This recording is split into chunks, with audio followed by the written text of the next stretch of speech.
Dia, boa tarde e boa noite, caros ouvintes. Tudo bem com vocês?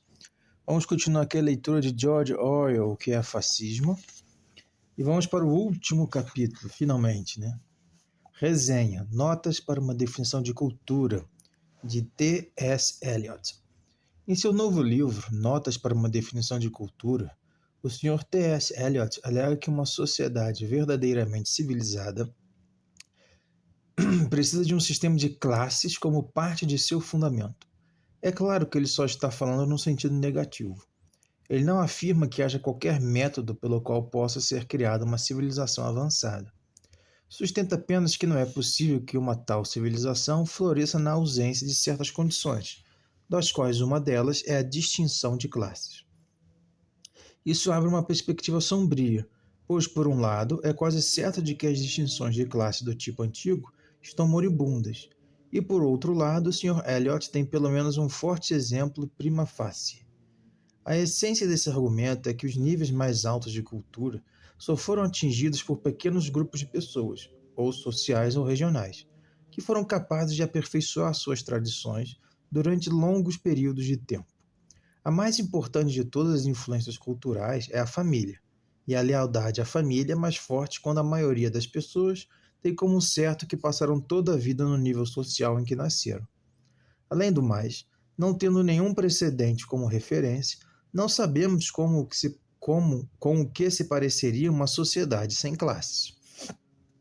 Sabemos apenas que, como as funções ainda teriam de ser diversificadas, as classes precisariam ser substituídas por elites, termo que o Sr. Eliot toma emprestado com uma evidente aversão do falecido Karl Mannheim. As elites planejarão, organizarão e administrarão, que possam tornar-se os guardiões e transmissores da cultura, como foram certas classes sociais no passado. Disso o Sr. Eliot duvida, talvez justificadamente. Como sempre, o Sr. Eliot insiste em que a tradição não significa culto ao passado. Ao contrário, a tradição só está viva enquanto cresce. Uma classe pode preservar uma cultura porque ela é em si mesma algo orgânico e em mutação. Mas aqui, o que é bastante curioso, o Sr. Eliot deixa escapar o que poderia ser o argumento mais forte neste caso. Isto é, que uma sociedade sem classes, dirigida por elites, pode calcificar-se depressa, simplesmente porque seus governantes estão capacitados a escolher seus sucessores, e sempre escolherão pessoas que se pareçam com eles. Instituições hereditárias, como poderia ter argumentado o Sr. Eliot, têm a virtude de ser instáveis. Tem de sê-lo porque o poder estará constantemente sendo transmitido a pessoas que ou são incapazes de exercê-lo ou o usarão para fins não pretendidos por seus antepassados. É impossível imaginar qualquer corpo hereditário que dure tanto tempo e com tão poucas mudanças, quanto uma organização adotiva, como a Igreja Católica. E é pelo menos concebível que outra organização adotiva e autoritária, o Partido Comunista Russo, tenha uma história semelhante. Se ele se consolidar numa classe, como alguns observadores acham que já está fazendo, então vai mudar e se desenvolver como as classes sempre fazem. Mas se continuar a cooptar seus membros de todos os estratos da sociedade e depois treiná-los na mentalidade desejada, poderá manter seu formato quase inalterado de geração em geração. Em sociedades aristocráticas, o aristocrata excêntrico é uma figura familiar, mas um comissário do povo excêntrico é quase uma contradição em termos. Ainda que o Sr. Eliot não tenha empregado esse argumento, ele alega que mesmo o antagonismo entre classes pode ter efeitos frutíferos para a sociedade como um todo. Isso provavelmente também é verdade, mas continua-se a ter, ao longo do livro, o sentimento de que existe algo de errado, e que ele mesmo tem ciência disso. O fato é que o privilégio de classe, assim como a escravidão, de algum modo deixou de ser defensável. Ele conflita com certas premissas morais que o Sr. Eliot parece compartilhar, embora intelectualmente possa estar em desacordo com elas. Ao longo de todo o livro, sua atitude é notadamente defensiva. Quando se acreditava sem restrições em diferenças de classe, não se achava ser necessário reconciliá-las, quer com a justiça social, quer com a eficiência. A superioridade da classe governante era tida como auto-evidente e, seja como for, a ordem prevalente era a que Deus tinha ordenado. O mundo e Inglório Milton é um caso triste, mas não remediável deste lado da sepultura. Milton tem um asterisco. Referência a um verso de Thomas Gray, entre aspas, Somemut inglorious Milton here may rest, fecha aspas, que alude a um Milton despojado de fama e glória, isto é, gente comum, em túmulos comuns no esquecimento. Voltando ao texto. Ao longo de todo o livro, mas não é isso, de modo algum, o que o Sr. Eliot está dizendo. Ele gostaria sim, diz, que existissem classes e também elites. Deveria ser normal a um ser humano mediano atravessar a vida em seu predestinado nível social, mas por outro lado, o homem certo deveria ser capaz de encontrar seu caminho para o trabalho certo. Ao dizer isso, parece que ele está quase abrindo mão de todo o seu raciocínio. Pois se as diferenças de classe são desejáveis em si mesmas, então o desperdício de talento ou a ineficiência nos altos níveis são relativamente desimportantes.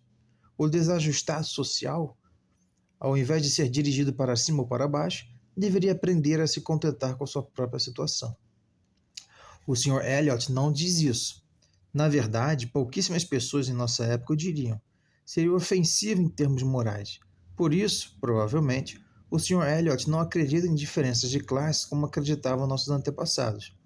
Sua aprovação a elas tem um sentido apenas negativo, isto é, ele não consegue ver como qualquer civilização que vale a pena pode sobreviver numa sociedade na qual as diferenças que advêm de contextos sociais ou origens geográficas tenham sido removidas.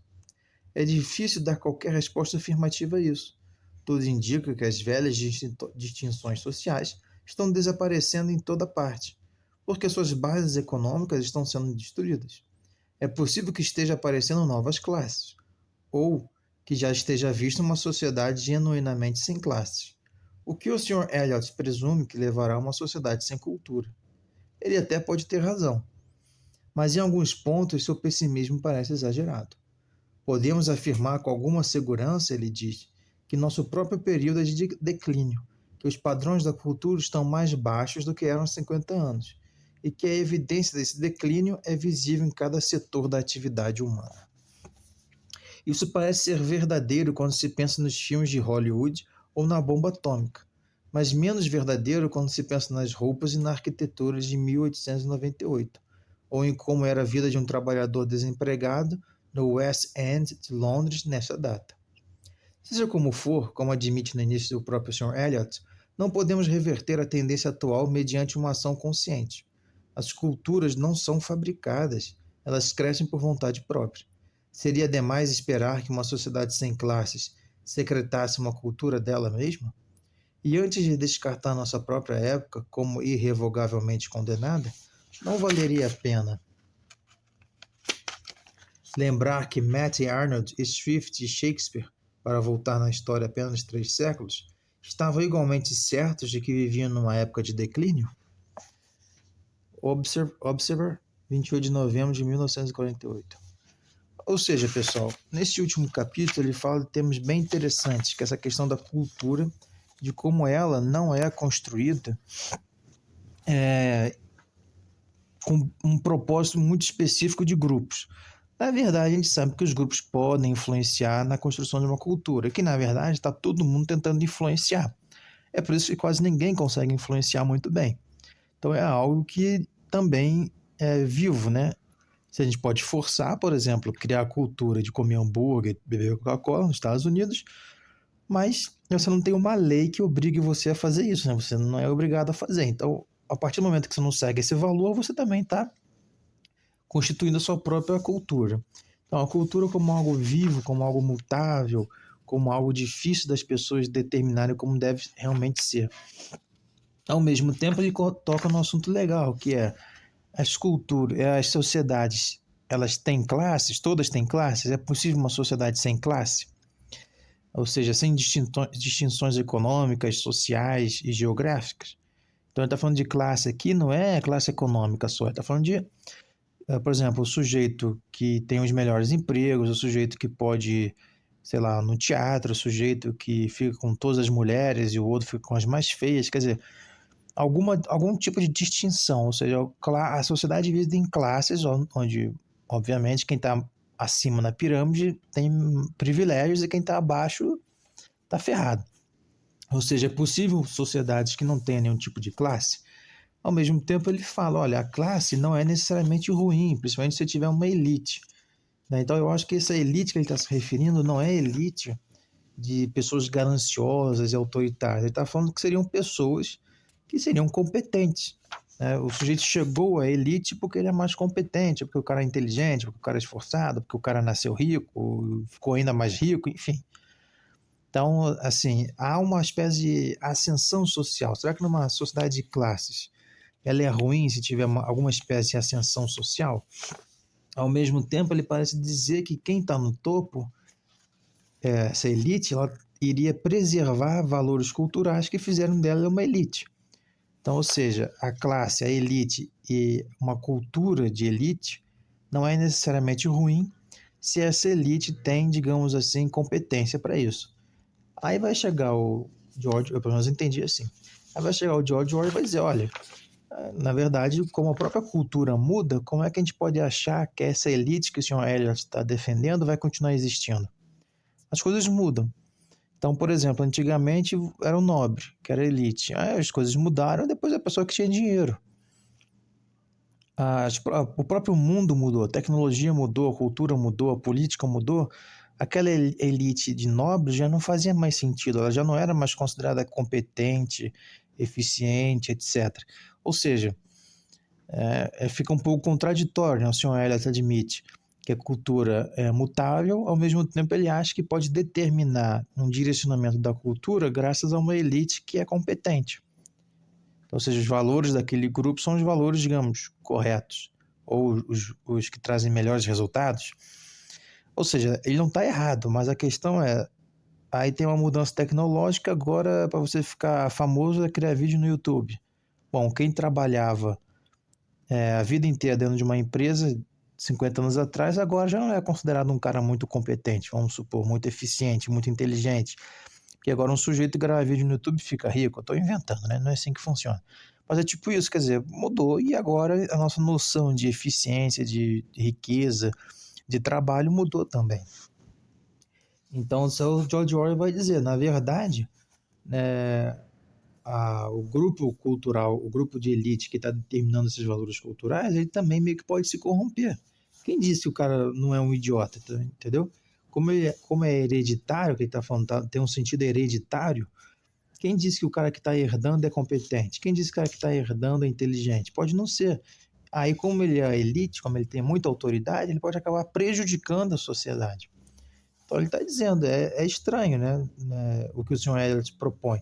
Mas ele diz, olha, o Sr. Eliot parece que ele fica meio que em cima do muro, né?